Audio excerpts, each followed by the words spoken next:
Welcome to MH education. आज हम NCERT कक्षा 8वीं का अंग्रेज़ी का दूसरा पाठ, जिसका नाम द सुनामी है, को पढ़ते हैं और इसके पहले भाग को जानने की कोशिश करते हैं। तो आप बने रहें और इसे देखें, सीखें, समझें और जानें। जहाँ कोई दिक्कत पड़े तो कमेंट बॉक्स में आप अपनी राय रखें, सवाल हो तो सवाल रखें और लेसन को ध्यान से समझने की कोशिश करें। चलिए हम लेसन को शुरू करते हैं। बिफोर यू रीड, पढ़ने से पहले हम इसको ज़रा देख लेते हैं। Look at the map of the Andaman and Nicobar islands given here. यहाँ पर अंडमान और निकोबार आइलैंड के नक्शे को देखने के लिए कहा गया है कि इनको आप ध्यान से देखें। चलिए हम इनको देख लेते हैं।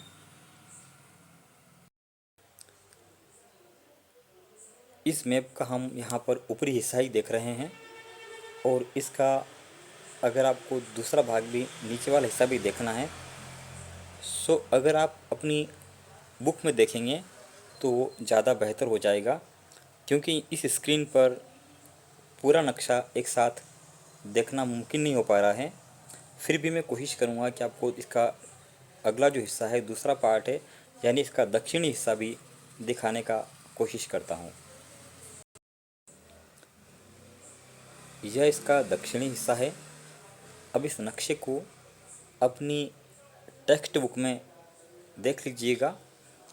यहाँ पर गुंजाइश नहीं है, जितनी स्क्रीन अवेलेबल है उसके अकॉर्डिंग हम देख पा रहे हैं।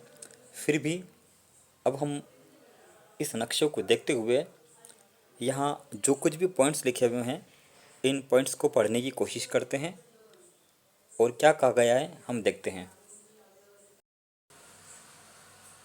जैसा कि हमें बताया गया है कि ये जो अंडमान एंड निकोबार आइलैंड का एक नक्शा दिया गया है, इसे देखने के लिए कहा गया है अंडमान एंड निकोबार आइलैंड्स। अब हम देखते हैं कि यहाँ टेक्स्ट में क्या बता रखा है। Now read the sentences below, rewrite the incorrect ones after correcting the mistakes. इसका मतलब ये हुआ कि यहाँ पर कुछ बातें लिखी गई हैं, इन वाक्यों में जहाँ भी गलती हो उसे सुधार करके, उन गलती को सुधार करके दोबारा लिखने के लिए कहा गया है। तो देख लेते हैं हम बातें क्या लिखी हुई है। अगर ये बातें सटीक नक्शे के अकॉर्डिंग बैठती हैं तो ठीक है, जहाँ भी गलती होगी उसे सुधार करने का प्रयास करना चाहिए। फ़िलहाल मैं गलती है या नहीं है, मैं गलतियों को सही तो नहीं करूँगा, लेकिन जो भी यहाँ कुछ लिखा गया है उसका हिंदी बता दूँगा, ताकि आप फिर नक्शे को देख करके जहाँ भी जो सेंटेंस लिखा गया है उसमें करेक्शन आप स्वयं करने की कोशिश करें। फिर भी अगर आपको दिक्कत पड़ती हैं तो कमेंट बॉक्स में बता दीजिएगा। कोशिश करेंगे कि जहाँ भी इनकरेक्ट सेंटेंस लिखे गए हैं उनको करेक्ट करके बता दिए जाए। फ़िलहाल जहाँ जैसा लिखा गया है, सही या गलत, मैं केवल इनका हिंदी मीनिंग बताने की कोशिश करूँगा।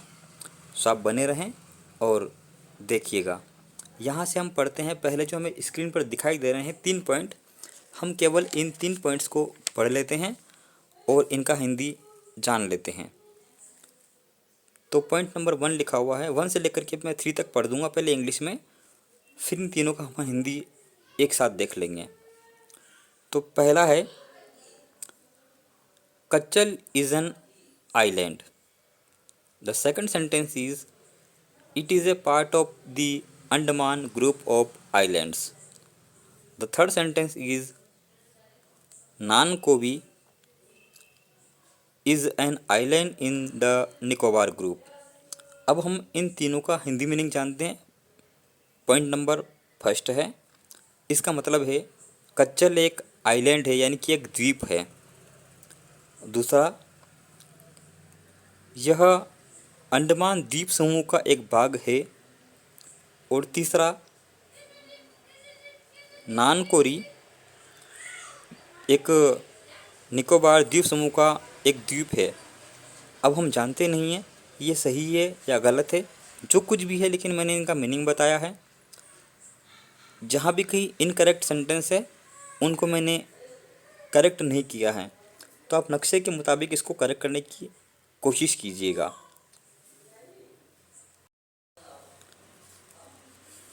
Now from point from 4 to 6 we are going to read and we will translate them into Hindi. The fourth sentence is Kachal and Nankori are made than 100 miles apart, and here we can see the hint, the scale of the map is given. The fifth sentence is the Andaman and the Nicobar Islands are to the west of India, and the last one is the Nicobar Islands are to the north of the Andaman Islands. So we are going to translate them all. The fourth sentence is Katchal और नानकोरी के बीच की दूरी 100 मील से भी ज़्यादा है। यहाँ पर हमें हिंट दे रखी, यानी एक संकेत दिया गया है। संकेत में हम बता रखा है कि मानचित्र का पैमाना दिया गया, यहाँ पर बता रखा है 0 से 100 किलोमीटर बता रखा है, और पैमाने में आप देखोगे यहाँ पर 70 माइल्स बता रखा है। तो हम जान सकते हैं कि ये 70 माइल ही है, यानी कि 100 से अधिक तो हो नहीं सकेगा, ये कम ही है। हालांकि हम समझ गए हैं कि फोर्थ सेंटेंस जो है यहाँ पर अशुद्ध था, गलत था। फिर भी आगे देखते हैं, हम पांचवा सेंटेंस देखेंगे। अंडमान एवं निकोबार द्वीप समूह भारत के दक्षिण पूर्व में स्थित है क्या? अगर सही है तो ठीक है, नहीं है तो हम देख लेंगे। हालांकि यहाँ पर दक्षिण पूर्व में स्थित है, और इसमें दिया हुआ इन्होंने वेस्ट ऑफ इंडिया दे रखा है, यानी पश्चिम में स्थित है। हालांकि ये पश्चिम में नहीं है, ये कहाँ है? ये दक्षिण पूर्व में स्थित है इसके। इस तरीके से हम देखें, आखिरी का सेंटेंस, छठा सेंटेंस है निकोबार द्वीप समूह अंडमान द्वीप समूह के उत्तर में स्थित है। क्या यह कथन सच है क्या? तो यहाँ पर हम देखेंगे ये कथन भी सच नहीं है, क्योंकि यह दक्षिण में स्थित है। तो इस तरीके से हम देखें तो हमने 6 सेंटेंस पढ़ लिए हैं। अब हम लेसन की शुरुआत करते हैं।